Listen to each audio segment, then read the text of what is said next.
Try کرتے رہو۔ میں نے جو اس آیت کو چنا اس لیے کہ جو پچھلا مہینہ گزرا اسلامی مہینوں میں جماعت ثانیہ جو ہے اس میں ایک عظیم شخصیت کا دنیا سے انتقال، سیدنا ابوبکر صدیق رضی اللہ عنہ 22 رجب کو فوت۔ اب سیرت کی کتابوں میں آتا ہے اسماعیل ابن اسحاق القاضی بڑے مالکی عالم، وہ لکھتے ہیں کہ حضرت ابوبکر رضی اللہ عنہ نے پیغام بھیجا اپنی بیٹی کو لخت جگر کو، ام المومنین سیدہ عائشہ صدیقہ رضی اللہ عنہ کے بیٹا میرا آخر وقت آئیں، تو حالت دیکھ کر نا حضرت عائشہ رضی اللہ عنہ بے قرار ہو کر ایک عرب شاعر کا شعر پڑھا، لامرک ما یغن السراب ولا الغنا اذا حشرجت یوم وذاق بحث قدر۔ جب گرگرا شروع ہو جائے، سانس جو ہے اکھڑ جائے اور جان جو ہے نا وہ گلے میں آ جائے، تو اس وقت پھر نہ کوئی دولت نہ سرمایہ کوئی فائدہ نہیں دیتا۔ آدمی کتنا مالدار ہو کیا فائدہ ہوگا، اپنی دولت سے وہ بچا نہیں سکتے۔ تو آپ نے روک کر کہا بیٹا یہ شعر پڑھنے کا کیا موقع، تمہیں یہ آیت پڑھنی چاہیے تھی، وجاءت سکرۃ الموت بالحق۔ یہ آیت جو میں نے پڑھی حضرت صدیق اکبر نے کہا یہ بیٹا یہ پڑھ۔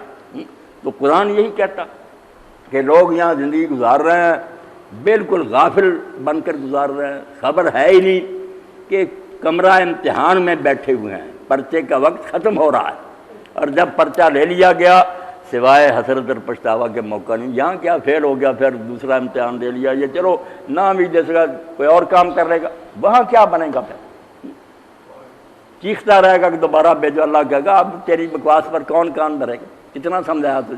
اور ایک جگہ اللہ پاک نے بڑے عجیب انداز سے کہا قد جاءکم نذیر، تمہیں جگانے والی بہت سی باتیں تمہارے پاس آئے۔ علماء نے وہاں لکھا کہ اللہ کی کتاب میں نبی بھی نذیر ہے، اور یہ جو عمر کا گزرتے جانا اور بڑھاپا آ جاتا یہ بھی نذیر ہے۔ کاڑے وار جہاں بگے ہوئے تھے موت سنے آیا، کر کچھ فکر چلندا پیارے کیوں دل کھیلن آئے۔ وہ ایک نوٹس تو آ گیا کہ جوانی ختم ہو گیا، بڑھاپا شروع ہو گیا، جانے کا وقت آ رہا۔ اور اس کے ساتھ یہ بھی ہے کہ جو مرتے ہیں، لکھا مفسرین نے کہ ایک پیغمبر تو غالباً یعقوب علیہ السلام تھے، انہوں نے ایک فرشتے سے کہا ملک الموت سے تیری میرے ساتھ محبت ہے یار پہلے اطلاع دے دینا۔ اس نے کیوں اطلاع دینی تھی، وہ تو اللہ کے حکم کا پابند۔ جب آیا تو کہا مجھے یار تو نے کوئی اطلاع نہیں بھیجی، اس نے کہا اطلاع تو بار بار دی ہے، جب بھی کسی کی جان قبض کرتا تھا اور آپ اس کو مرتے دیکھتے تھے اس وقت نوٹس آپ کو ملتا تھا کہ آپ کی باری جانے والی، آپ کے لیے کوئی الگ اطلاع نہیں۔ اس کو بھی علماء نے لکھا قد جاءکم نذیر میں یہ بھی شامل ہے کہ تم جنازے اٹھتے نہیں دیکھتے، ان کے ساتھ نہیں جاتے، قبر میں نہیں اس کو آپ دفن ہوتے دیکھتے، اس کے باوجود تم نہیں سمجھتے۔ تو اللہ کہتا میری طرف سے تو خبردار کر رہی بہت سی باتیں آئی تھی تیرے پاس، تو نہیں سمجھا۔ تو اللہ رب العالمین فرماتے ہیں کہ یہ بدماش اور نامراد جو زندگیاں برباد کر رہے ہیں نا، ان کے پاس جو اعتراض ہے نا آخرت پر، ان میں سے ایک بہت بڑا یہ اعتراض، اتنی لمبی زندگی 24 گھنٹے دل کے خیالات آنکھوں کی گردشیں، کون یہ حساب کتاب رکھے گا اور کون ہے جس کو یہ یاد ہوگا اور عدالت کرنے بیٹھے گا۔ اللہ کے علم کا احاطہ نہیں سمجھ سکتے، یہ کہتے ہیں اتنا ریکارڈ کہاں سے نکلے گا۔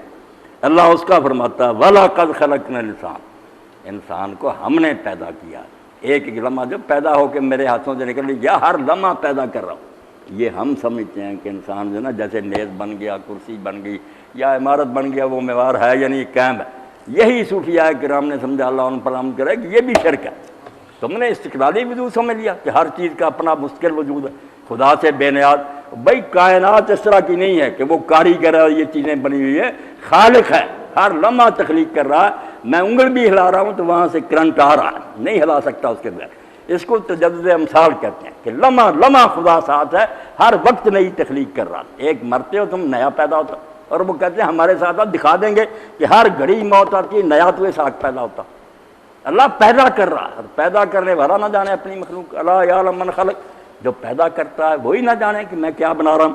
تو ہم نے انسان کو پیدا کیا ہے وَنَعْلَمُ مَا تُوَسْوِسُ بِهِ نَفْسُهُ، اس لیے اس کے دل میں جو وسوسے آتے ہیں نا، خیالات گزرتے ہیں، عمل تو گزارا، ہم ان دل کے خیالات کو بھی پوری طرح جانتے ہیں، وہ بھی ہمارے علم میں۔ وَنَحْنُ أَقْرَبُ إِلَيْهِ مِنْ حَبْلِ الْوَرِيدِ، یہ اپنی شاہ رگ سے اتنا قریب نہیں جتنا ہم اس کی شاہ رگ سے بھی اس کے زیادہ قریب۔